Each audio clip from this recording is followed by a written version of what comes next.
जय श्री राम। शंखनाद में आपका स्वागत है। दिल्ली में कांग्रेस की जबरदस्त फजीहत होने के बाद आखिरकार राहुल गांधी ने दिल्ली चुनाव में अपने कदम रखे। जो राहुल गांधी इतने दिनों से बीमारी की बात कहकर दिल्ली चुनाव से गायब थे, दिल्ली में कांग्रेस की फजीहत हो रही थी, कांग्रेस की बेइज्जती हो रही थी कि आम आदमी पार्टी के साथ डील हो गई है, राहुल गांधी पीछे हट गए हैं। तो उसके बाद अब जब उनके कार्यकर्ताओं का दबाव पड़ा, जब कांग्रेस के नेताओं का दबाव पड़ा कि भाई हमको जो आप कह रहे हैं कि जोश के साथ चुनाव में लड़ो, तुम आगे बढ़ो, लेकिन आप पीछे से गायब हैं, अगर आप यहाँ नहीं आएंगे तो फिर हमारी कोशिशें करने का फायदा क्या है। ये बिना नेतृत्व के, बिना शीर्ष नेतृत्व के यहाँ दिल्ली में चुनाव लड़के कांग्रेस करेगी क्या। तो ऐसे में राहुल गांधी को आना पड़ा। राहुल गांधी ने दिल्ली में ओखला से शुरुआत की, पड़पड़गंज गए, वहां रैली की और फिर नई दिल्ली भी पहुंचे। नई दिल्ली विधानसभा क्षेत्र, जहां से अरविंद केजरीवाल की सीट है, कांग्रेस से संदीप दीक्षित सामने है, बीजेपी से प्रवेश वर्मा सामने है। राहुल गांधी यहाँ वाल्मीकि बस्ती में गए। वाल्मीकि बस्ती में जो मंदिर है, वाल्मीकि मंदिर, भगवान वाल्मीकि के मंदिर में वो पहुंचे। उनके साथ संदीप दीक्षित भी थे। कुछ पूजा अर्चना की, पंडित जी से आशीर्वाद लिया, टीका लगवाया, वहां से निकले, कुछ प्रचार किया। अब संदीप दीक्षित का वाल्मीकि मंदिर जाना तो ठीक है, समझ आता है, उनकी आस्था है, लेकिन राहुल गांधी का वाल्मीकि मंदिर जाना ये बड़ा ही अटपटा लगता है, बड़ा ही कंफ्यूजन पैदा करता है कि आखिर राहुल गांधी सोचते क्या है। अब राहुल गांधी वाल्मीकि मंदिर जा रहे हैं, वाल्मीकि मंदिर में पूजा कर रहे हैं, लेकिन ये वही राहुल गांधी हैं जो कि भगवान राम का अनादर करते हैं, उनका अपमान करते हैं और भगवान राम पर ऐसी ऐसी टिप्पणियां करते हैं कि उसके बाद भगवान वाल्मीकि के दर्शन कैसे कर लेते हैं। आखिर भगवान वाल्मीकि, वो भगवान का दर्जा भगवान वाल्मीकि को क्यों मिला है? आखिर क्यों कहा जाता है कि वो भगवान वाल्मीकि? ऋषि मुनि महर्षि तो बहुत से हिंदू धर्म में हुए हैं, लेकिन वाल्मीकि जी को भगवान वाल्मीकि क्यों कहा जाता है? क्यों? क्योंकि उन्होंने रामायण की रचना की है, क्योंकि उन्होंने भगवान राम को जन जन तक पहुंचाया है। भगवान राम और भगवान वाल्मीकि एक दूसरे से अलग नहीं है, वो एक दूसरे से जुड़े हैं। भगवान वाल्मीकि ने भगवान राम का जीवन जिया है, उन्हें देखा है, उसे लिखा है, उसे लोगों तक पहुंचाया है, और इसीलिए उन्हें भी पूजा जाता है कि जो भगवान राम से जुड़ गया, जो रामायण से जुड़ गया, वो ईश्वर तुल्य हो गया, वो पूजने योग्य हो गया। लेकिन राहुल गांधी भगवान वाल्मीकि के मंदिर में जाते हैं, लेकिन उनके द्वारा रचित रामायण और भगवान राम का अपमान करते हैं। ये तो ठीक वैसे ही हुआ कि आप किसी व्यक्ति से कहें कि भाई हम आपका तो सम्मान करते हैं, लेकिन आपकी लिखी गई किताब को हम लात मारते हैं। आपके लिखे गए, आप जो लिखते हैं, आप जो बोलते हैं, हम उसको जो है उसकी तरफ देखते भी नहीं, उसका अपमान करें, तो क्या उसे अच्छा लगेगा? इसे आप अगर किसी व्यक्ति की, किसी खाना बनाने वाले व्यक्ति की, अगर आप उसको कहें नहीं नहीं तुम व्यक्ति तो मुझे अच्छे लगते हो, लेकिन तुम्हारा खाना तो बिल्कुल अच्छा नहीं होता, बहुत बकवास होता है और तुम एकदम घटिया तरह से खाना बनाते हो, क्या उस व्यक्ति को अच्छा लगेगा? और ये तो मैं छोटी मोटी आम लोगों की बात बता रही हूँ, और वो तो रामायण थी, भगवान राम की कहानी थी, और जिसको अभी तक लोग जो है, अब ये रामायण के जरिए ही इतने सालों साल, हजारों सालों से लोगों के जहन में, लोगों के दिमाग में है। लोग भगवान राम को आज भी एक एक उनके जीवन की जुड़ी हुई चीजें लोगों को याद रहती हैं। वो किसके कारण हुआ? भगवान वाल्मीकि के कारण हुआ। लेकिन राहुल गांधी ने क्या किया? राहुल गांधी ने जब भगवान राम का मंदिर बना, श्री राम मंदिर बना अयोध्या में, तो उन्होंने प्राण प्रतिष्ठा को क्या कहा कि वहां नाच गाना हो रहा है। प्राण प्रतिष्ठा में जो भजन कीर्तन हुए, जो मंत्रोच्चार हुआ, वो राहुल गांधी को क्या लगा? नाच गाना लगा। उनको न्योता दिया गया, तो लेकिन राहुल गांधी वहां प्राण प्रतिष्ठा में नहीं गए, क्योंकि वहां उनकी राजनीति दौड़ रही थी उनके रगों में। उन्हें लग रहा था कि वहां चले जाएंगे तो मुसलमान नाराज हो जाएगा, अब मुसलमान नाराज हो गया तो कांग्रेस सांस कैसे ले पाएगी, तो राहुल गांधी इसलिए वहां गए नहीं। अब भगवान वाल्मीकि को कितना बुरा लगा होगा कि उनके भगवान राम उनसे मिलने राहुल गांधी नहीं गए। क्या राहुल गांधी ये समझ पाते हैं कि भगवान वाल्मीकि की जो मूर्ति है, जो उनकी तस्वीर भी आप देखते होंगे कि भगवान वाल्मीकि बैठे हुए हैं और वो कुछ लिख रहे हैं, उनके आगे एक किताब है और उनके हाथ में कलम है। वो किताब क्या है? वो किताब रामायण है। भगवान वाल्मीकि रामायण के लिए जाने जाते हैं और वो रामायण लिख रहे हैं, वो तस्वीर में दिखता है। क्या राहुल गांधी को ये पता है कि वो भगवान राम की रामायण है? और जिस मंदिर में राहुल गांधी गए थे, उसी मंदिर में भगवान वाल्मीकि की मूर्ति के साथ में 3 मूर्तियां रखी थी। भगवान राम, माता सीता और लक्ष्मण जी की मूर्तियां रखी थी। कि राहुल गांधी को पता है ये किनकी मूर्ति है? ये इस बात में कोई दो राय नहीं होगी कि राहुल गांधी को पता ना हो, क्योंकि वो उनकी तो परवरिश ही ईसाई किस्म की परवरिश हुई है, उनको क्या पता हिंदू देवी देवताओं के बारे में। लेकिन जिस मंदिर में वो गए तो भगवान वाल्मीकि के मंदिर में माता सीता, भगवान राम और लक्ष्मण जी की वहां पर मूर्तियां रखी थी, क्योंकि ये लोग ये दोनों जो हैं ये एक दूसरे के बिना अधूरे हैं। भगवान राम की कहानी लोगों तक ये पहुंचनी मुश्किल होती अगर भगवान वाल्मीकि ना होते, और भगवान वाल्मीकि को जन जन तक लोग जानते हैं। वो भगवान का उन्हें दर्जा हासिल हुआ, वो मिला उन्हें भगवान राम की अपनी कृति के कारण, रामायण के कारण। तो ये दोनों एक दूसरे से जुड़े हुए हैं, लेकिन राहुल गांधी ने इन दोनों को अलग कर दिया।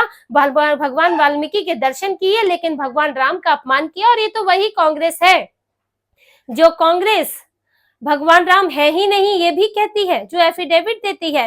राम सेतु के समय पर कांग्रेस नहीं, राम सेतु जब तोड़ने जा रही थी कांग्रेस, जिसका विरोध हुआ था, तब कांग्रेस ने एफिडेविट दिया था कि भगवान राम तो है ही नहीं। ये कांग्रेस का एफिडेविट है। और ये भगवान वाल्मीकि जिनको कहते हैं कि भगवान राम है, जिन्होंने दर्शन किए भगवान राम के, उन्हीं भगवान राम को कांग्रेस ने कहा कि भगवान राम तो है ही नहीं। और अब भी इसके बाद जब केस चला अयोध्या को लेकर, उसमें भी कांग्रेस की तरफ से यही स्टैंड रहा कि भगवान राम का वहां पर जन्म ही नहीं हुआ था। अयोध्या में वो जो जगह है जहां बाबरी मस्जिद, यहाँ पहले भगवान राम का मंदिर था, वहीं उनका जन्म हुआ था। मंदिर तोड़ के वहां पर मस्जिद बनाई गई और साफ साफ लिखा है रामचरितमानस में कि वहां भगवान राम का जन्म हुआ था। लेकिन कांग्रेस ने अपना स्टैंड रखा कि भगवान राम का वहां जन्म ही नहीं हुआ था। जब मौका मिला तब कांग्रेस ने भगवान राम का अपमान किया है। और आज राहुल गांधी मुंह उठा के वाल्मीकि मंदिर चले गए। वहां तो उन्हें पंडित जी को भी टोकना चाहिए था, कि राहुल गांधी को याद दिलाना चाहिए था कि जिन भगवान राम का अपमान करते हैं, उनकी कहानी, उनकी रामायण जो है वो भगवान वाल्मीकि ने लिखी है। आप या तो आप तय कर ले कि आपको किनकी पूजा करनी है, क्योंकि जो भगवान राम का अपमान करेगा वो भगवान वाल्मीकि का भी अपमान करेगा, और जो भगवान वाल्मीकि का अपमान करेगा वो भगवान राम उससे आहत अपने आप हो जाएंगे। लेकिन राहुल गांधी को कौन समझाए? हिंदू धर्म के बारे में इतनी समझ होगी तब तो वो समझ पाएंगे। वो तो उन्हें अभी राजनीति थोड़ा सिर पर सवार है और अपने ही नेताओं कार्यकर्ताओं का दबाव है राहुल गांधी पर। और अब उन्हें क्या सपने में आया, भगवान वाल्मीकि सपने में आए कि भगवान राम ही सपने में आ गए, कि उन्हें जो है दिल्ली का रास्ता राहुल गांधी ने पकड़ लिया और सीधे मंदिर पहुंच गए और यहाँ पर वो दर्शन करने लगे। वरना राहुल गांधी तो अभी तक डरे हुए बैठे हुए थे अपने घर में, या शायद विदेश में होंगे। उनका कहाँ जाते हैं कुछ ये स्पष्ट तौर पर तो कांग्रेस बताती नहीं है, रहस्य बना हुआ है पूरा जीवन। तो राहुल गांधी को अभी कैसे अक्ल आई ये तो वही जानते हैं। लेकिन दिल्ली चुनाव में उन्होंने जैसे ही कदम रखा है, वैसे ही अरविंद केजरीवाल की परेशानी बढ़ गई है। अरविंद केजरीवाल अब उनकी जब नई दिल्ली सीट पे राहुल गांधी आए हैं तो कुछ तो असर होगा ही। यहाँ पर इन्होंने संदीप दीक्षित के लिए वोट मांगा और वाल्मीकि बस्ती में घूमे भी। तो राहुल गांधी के लिए अब राहुल गांधी का आना आम आदमी पार्टी के लिए मुश्किल तो बन ही रहा है, क्योंकि इससे कहीं ना कहीं कांग्रेस को मजबूती मिलेगी। कांग्रेस मजबूत होगी तो अरविंद केजरीवाल कमजोर होंगे। इसी तरह से राहुल गांधी ओखला गए, पड़पड़गंज गए। ओखला जो है मुस्लिम बहुल इलाका है, तो मुस्लिम बहुल इलाके में वहां पर अब आम आदमी पार्टी को क्या, उसके कोर वोटर क्या रहा है? झुग्गी बस्तियां और इसके अलावा मुस्लिम वोट। अब यहाँ पर मुस्लिम वोट अगर कांग्रेस काट लेती है जरा भी, राहुल गांधी अगर रैली करने जा रहे हैं तो कुछ तो झुकाव उनका भी होगा, मुसलमानों का कुछ तो वो नोटिस करेंगे कांग्रेस को। अगर थोड़ा भी वोट इधर उधर कर लेते हैं तो अरविंद केजरीवाल के लिए मुश्किल हो जाएगी। उन्हें एक मुश्त मुसलमानों का वोट नहीं मिलेगा। पड़पड़गंज में अनिल चौधरी हैं, पूर्व अध्यक्ष रहे हैं कांग्रेस के, अवध ओझा सेलिब्रिटी कैंडिडेट उतारा है।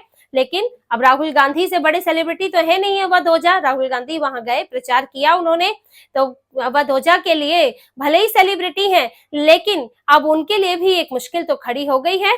पहले ही वहां पर बीजेपी के रविंद्र नेगी से इन्हें चुनौती मिल रही है, क्योंकि रविंद्र नेगी जो है वो पड़पड़गंज में वो लगातार 5 सालों से वहां पर मौजूद हैं और लोगों के साथ काम कर रहे हैं। लोग उन्हें जानते हैं, उनकी अपनी पहचान है वहां पर। जबकि अवध ओझा जो है वो जो सेलिब्रिटी कैंडिडेट है, आज है कल नहीं रहेंगे, वहां पर। तो ये इस कारण अवध ओझा के लिए, आम आदमी पार्टी के लिए राहुल गांधी के उतरने से चुनौती जो है वो दोगुनी हो गई है, क्योंकि राहुल गांधी अब यहाँ भाजपा पर कितना अटैक कर पाएंगे। सत्ता में तो जो है अरविंद केजरीवाल है, और यही वजह है कि अरविंद केजरीवाल ने कुछ दिनों पहले राहुल गांधी का एक पोस्टर निकाला था, जिसमें राहुल गांधी को भ्रष्ट करार दे दिया गया था कि अरविंद केजरीवाल की ईमानदारी के आगे ये सब बेईमान नेता जो है वो धराशायी हो गए हैं।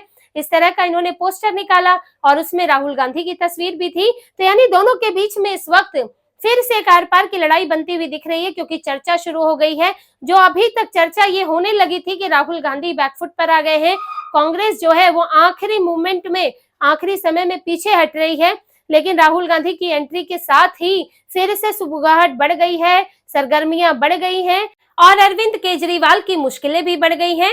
हालांकि अब राहुल गांधी इन बचे हुए दिनों में कितना प्रचार करते हैं और आगे ये भी देखना होगा, क्योंकि उनकी भी कंफ्यूजन बनी रहती है। वो भी ये तय नहीं कर पाते हैं कि मुझे पूरी तरह लड़ना है कि नहीं लड़ना है, क्योंकि जिस बीमारी की बात जो कही जा रही थी, वो एक वीडियो संदेश जारी कर सकते थे, वो अपना कोई फोटो भी जारी कर सकते थे, लेकिन राहुल गांधी ने नहीं किया और वो अपने ही अब कहाँ पे रहे ये तो राहुल गांधी जानते हैं। लेकिन अचानक से पहले उन्हें महू में रैली करनी थी, और देखिए ये भी एक वजह हो सकती है कि राहुल गांधी को सामने क्यों आना पड़ा, क्योंकि महू की रैली को वो इग्नोर नहीं कर सकते थे। वो रैली पहले से तय थी, फिर वो इनके बड़े, ये तो दिल्ली का चुनाव है, वो उनके ओवरऑल जो राष्ट्रीय स्तर के प्रचार का एक कैंपेन है, जिसमें ये लोग वही जाति जनगणना, संविधान और ये सब बातें करके हिंदुओं को बांटने की कोशिश कर रहे हैं। लेकिन उसमें राहुल गांधी का जाना बेहद जरूरी था, अनिवार्य था। तो वहां जब गए तो फिर सवाल तो उठता कि भाई इधर उधर घूम रहे हैं, दिल्ली के अगल बगल, दिल्ली क्यों नहीं आ रहे हैं, जबकि रहते तो दिल्ली में ही है। इसलिए भी राहुल गांधी को दिल्ली आना पड़ा है, ये भी एक वजह हो सकती है।